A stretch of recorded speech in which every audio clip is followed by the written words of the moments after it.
করছি, আবারও কয়েকটি পয়েন্ট করে আমি 2-3 মিনিটের মধ্যে বক্তব্য শেষ করবো। এবছর প্রথমবারের মতো আমরা 100 স্বেচ্ছাসেবক ভলেন্টিয়ার রাখবো কেন্দ্রীয় নেতাকে নবীনতা রিসিভ করার জন্য। আর 50 জন যাবো সিটি শোধে ওই বেদিতে, যাতে যে ধাক্কা থেকে হয় এখানে আমাদের লাইনটাকে যেন ক্লিয়ার করে আমরা মহাসচিবকে নিয়ে যেতে পারি, সেটার জন্য আমরা দেখে শুনে ওখানে 50 জনকে আমরা রাখবো। আর যে কথা বলা হয়েছে এবছর একটি শৃঙ্খলা থাকে, তার মহাসচিবের সামনে ধাক্কা থেকে করে তো লাভ নাই।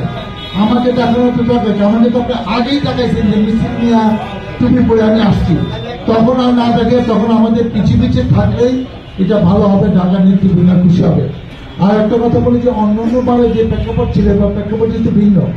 আপনার যে এলাকার সামনে দিয়ে হাইওয়ে রাস্তা গেছে, এখানে আমিও চাই রাস্তার পাশে কিছু কিছু বিলবোর্ড আপনার শহীদ রাষ্ট্রপতি জিয়া রহমান, আমাদের প্রিয় নেত্রী madam, acting president Tarique Rahman, এদের কিছু ছবি না থাকলে তো মনে হবে না যেটা বিএনপি এলাকা, বিএনপি নেতৃবৃন্দ আসছে।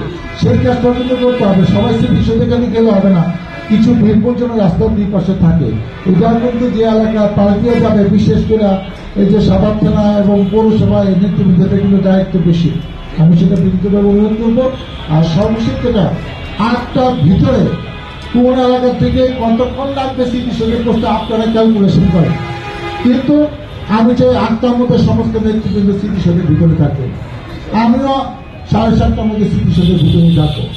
অর্থাৎ এবার যেরকম আশা করতেছি 25 থেকে 30,000 লোক, এই লোক ওরা ম্যানেজমেন্ট করা আগে আসতে আমার সাথে ছবি তুলতে পারবেন, 8টার পরে আসতে তো আমার সাথে ছবি তুলতে পারবেন না, কারণ তখন তো আমার মহাসচিবকে ব্যস্ত থাকবো যে সবাই আগে আগে চলে আসে। কারণ গেট যখন ওপেন করে দেবে, প্রধান উপদেষ্টা যখন চলে যাবেন, তখন তো যে কোনো সময় আপনার সিটি শোধে যেতে পারে।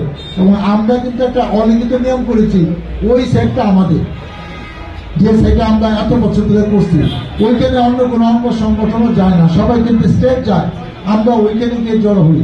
আর মহিলাদের থেকে বলবো, আপনার কিন্তু একদম সারিবদ্ধ একদম কালারফুল ড্রেস পরে আপনি একদম একটা লাইন করে দিবেন, আমরা সেখানেও কয়েকজনকে ভলেন্টিয়ার হিসেবে রাখবো যেন মহিলাদেরকে নিয়ন্ত্রণ মহিলারা করতে পারে।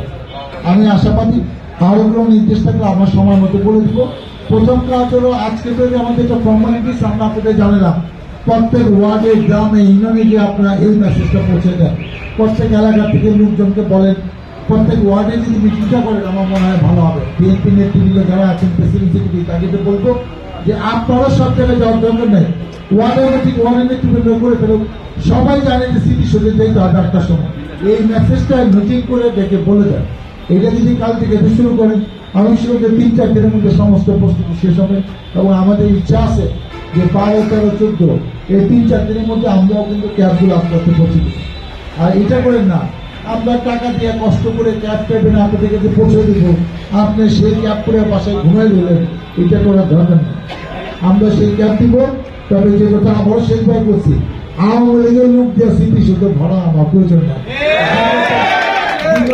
যারা ছিল না আজকে 15 বছর, তাদের এই সময় আমাদের প্রয়োজন, আমার প্রয়োজন না, আপনাদের প্রয়োজন না। আমাদের নেতা কষ্ট করে যেহেতু টিকে ছিল, ওদের সাথে মিশে আর দুষ্ট বুদ্ধি শিখেন না, আপনারা এখনো ভালো আছেন, ওদের সাথে মিশতে কিন্তু অনেক উল্টা পাল্টা বুদ্ধি দিবে, সেই বুদ্ধি আর নিয়েন না। তাহলে ভবিষ্যতে যারা যা কিছু হতে চাইতেছেন এটা হতে পারবেন না, কারণ তাদের কিন্তু মানুষ পছন্দ করে না, তারা সিল সাপোর্ট দেওয়া কিছু হয়েছে, তাদের নেতা অফিসে রয়েছে, তারা ভোটের রাজনীতি বুঝে না, ভোট ছাড়া বাকি সব কিছু বুঝে। আর আমরা ভোটের রাজনীতি করি, তো তাদের মধ্যে বেশি পার্থক্য আমাদের সাথে তাদের কিন্তু এটা আছে। অতএব এটা আপনার খেয়াল রাখেন। আর আনলেই যে সব পাওয়া হয়ে গেল, এখানে ভিডিও হবে, এখানে প্রথমবারের মতো ড্রোন ক্যামেরা আমরা 2টা রাখবো সিটির সঙ্গে। অতএব কে কখন আসতেছে না আসতেছে আমরা সব জানি। অতএব নিজেও বিপদে পড়লেন না, দলকেও বিপদে ফেলেন না, আমাকেও বিপদে ফেলেন না। আমি আশাবাদী, আমি যে কথা বলছি ইনশাআল্লাহ 16 ডিসেম্বর এখানে থাকবো।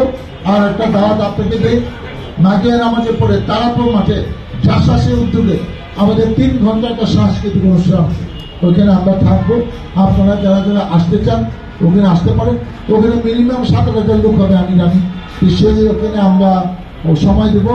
তারপরে যে একটা ওয়ার্ড আছে 10টার পরে কোনো এলাকায় যাইতে হলে যাবো, ওই রাত ভরে ঘুরতে দেবো, সমস্যা নেই, একদিন না ঘুমাইলে অসুবিধা কি, আমরা 10টার পরেই ঘুমাবো। আপনাদের উদ্যাত্ত আহ্বান জানিয়ে এইবার স্মৃতি সেবা 16 ডিসেম্বর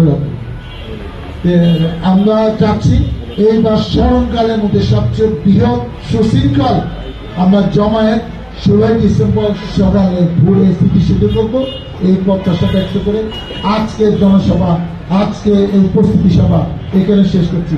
আল্লাহ হাফেজ, বাংলাদেশ জিন্দাবাদ।